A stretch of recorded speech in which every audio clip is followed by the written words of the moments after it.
Hello. Today I am joined by Thomas Howie, Business Development Manager at Powersoft, and Tom Bland, Solutions Engineer at Powersoft. Welcome, Thomas and Tom. Thank you so much for joining me.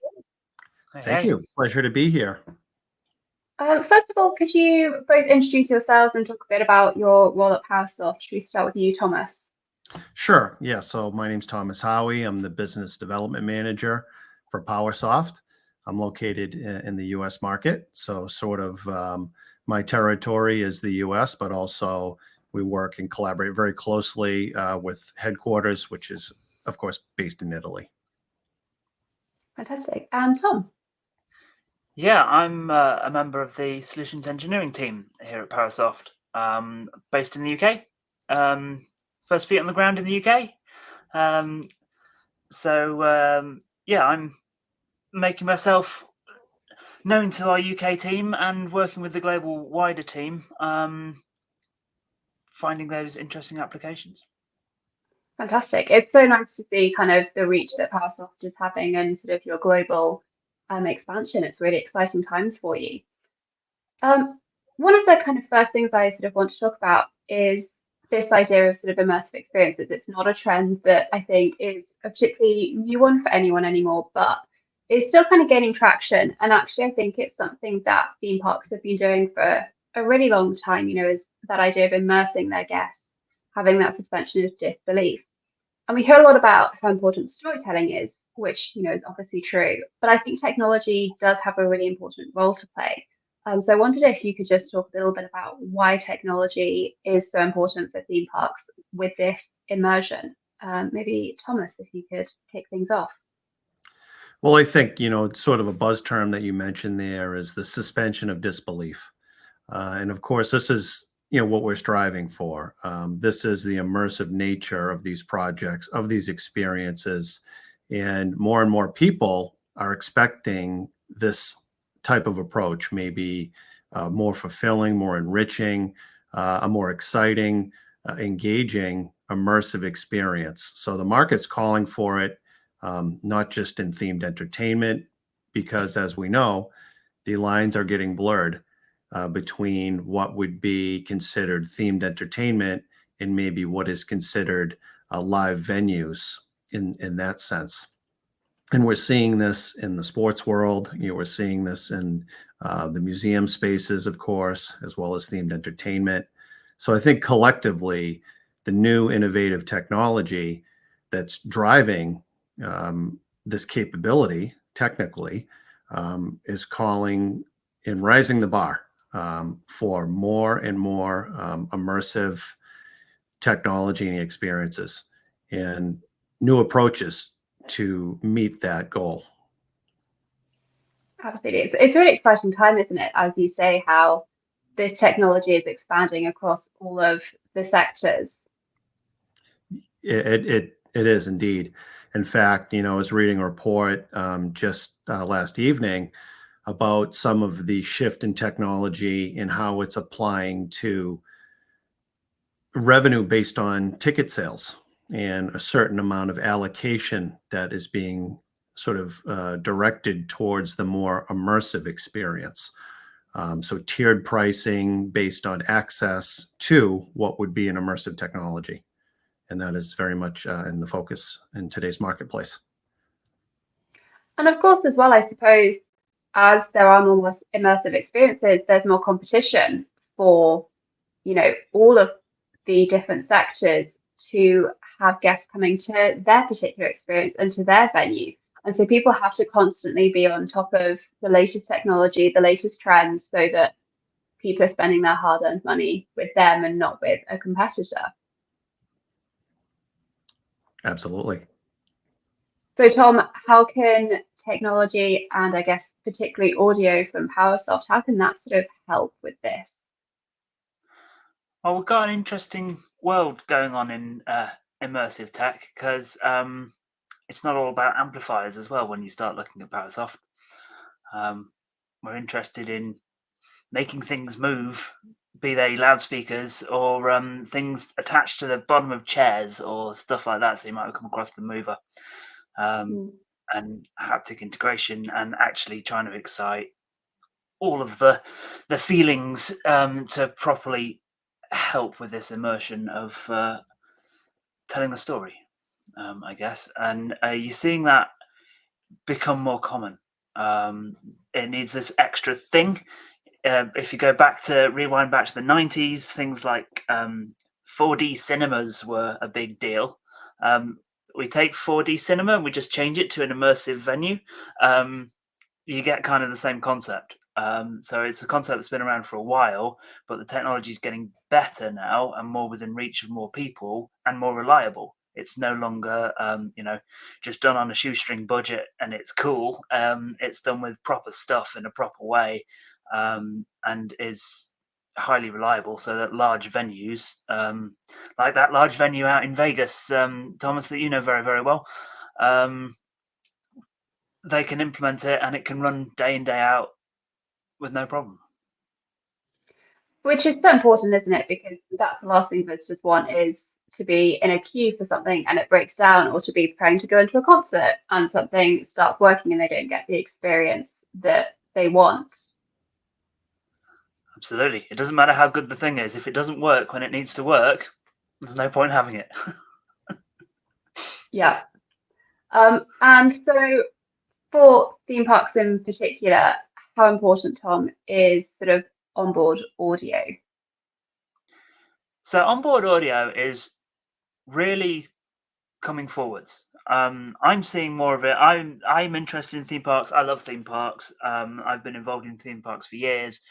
I'm seeing more onboard audio in dark rides and roller coasters than ever before, especially in the new stuff, especially in sort of the biggie ticket attraction stuff. And looking at it is probably a couple of reasons for this. Yes, it's driven by the guest. Yes, it's all about trying to make sure that they're in that story right away from the pre-show to the exit and through the gift shop. But it's also about the technicalities of making these dark rides work. And we want to make sure that you've got this vehicle that's going around this cavernous space. It needs to sound good. So if you want these cavernous spaces to sound good, you've got to put loads of acoustic material in there. And you've got to put high quality loudspeakers that can go loud because they're behind sets and theming and all that sort of stuff. And then as soon as you do that, you end up in a problem whereby the next scene behind you can hear the scene that's coming up. So it's giving away the story. So you get this bleed between scenes. And that's not very helpful. So you have to space the ride vehicles apart so that they don't get spoilers, which then really disrupts your flow. Your throughput suffers. So we can reduce the amount of audio content in the space, amount of audio energy in the space, by bringing the loudspeakers closer to the listener. Because every time we halve the distance between the loudspeaker and the listener, we can turn that loudspeaker down by 6 dB. So we can seriously reduce the spill between scenes by just bringing the loudspeakers closer. And where to bring them closer? Well, put them right next to the ears of the people. And you can turn them down a very long way. So then you can put the ride vehicles much closer together and get more people through the attraction. So you can reduce queue times and you get more people through the attraction, which is the whole aim of the whole project in the first place. Does that make sense? Yeah, so it's actually really beneficial for operators and making sure that, they're providing the best experience. And then it's great for the guests because they're not standing in a queue for as long, which is what and I think everyone wants. as technology, absolutely, as technology has come on, it's now possible to do this more, and we can shrink down the size of the components needed to make it happen and make it work. And people are going, hey, this is really useful. This is a good idea. Let's do this. And so, sort of, as part of this whole kind of idea, Powersoft have got a new product coming out, haven't they? The DC Rider, and that's going to really help operators with this idea of making sure that audio can be on board a ride much more easily. Yeah, this is going to be a new secret weapon, I think, to attraction designers. it's super small and it packs a punch with quite a lot of channels. So I think this is going to be a nice little secret weapon for making this onboard audio future work. So how do you see it being integrated into new or even existing attractions? So AES67, we're starting to move away from these unbalanced audio players and moving into the future of digital audio. So we're looking at integrating with AES67 sources, and then it's very small. So if there's an existing attraction that needs to be retrofitted with this thing, it can probably fit. If there was an amplifier in there beforehand, it can certainly fit. If there wasn't, we'll probably find a space for it. And it's all been designed for proper vibration stuff and high heat and high humidity things. I was looking at some of the heat specs today, and I was like, yeah, even in the sunshine in California, we're not going to have a problem. This is going to be robust. This is proper vehicle stuff. This isn't a rock and roll amplifier rebranded as an onboard vehicle thing. This is a proper automotive bit of kit that will stand the test of time. Fantastic. What other sort of key qualities does it have that are really, really important? So it brings onboard audio to more on a par with what we normally see in installed audio, in that this is not just a dumb amplifier. It's got onboard DSP. So you've got limiters and you've got EQ and you can program the thing. And it also brings all of the, Powersoft technology to the party. So you get power sharing. So this means that not only can you run little speakers next to each other's ears, you've got enough power available to run subwoofers. You can run the mover from this thing, and you've got power available to you, and you can spread it out over those channels as is required, and it just does it for you. And it's got all of that, the technology that we're famous for banging on about in all of the standard install products, but you get all of the energy recovery systems. You get all of the stuff that helps you be more power efficient. So if we're running on supercapacitors or we're running on batteries, we can be nice to them. We're not trying to run crazy amounts of current with huge spikes through the systems. We've got technology that sorts that out for us. So it's a really handy piece of technology. Yeah, it's bringing these sort of amplifiers into the modern era and giving it the performance that they really need. And Thomas, who is this technology for? Is it just for operators, or have you kind of worked on this with other people as well? Well, of course, it's targeted for the industry. So as you look at the industry, you have to step back and look at all the players that are involved, the ride manufacturers, and of course the theme parks themselves. Who's pushing for it or who's pulling for this technology to be integrated into the systems. So it's really very specific to our knowledge of the theme park space and industry. So we have a good understanding of the feature set, which Tom just so eloquently went over there.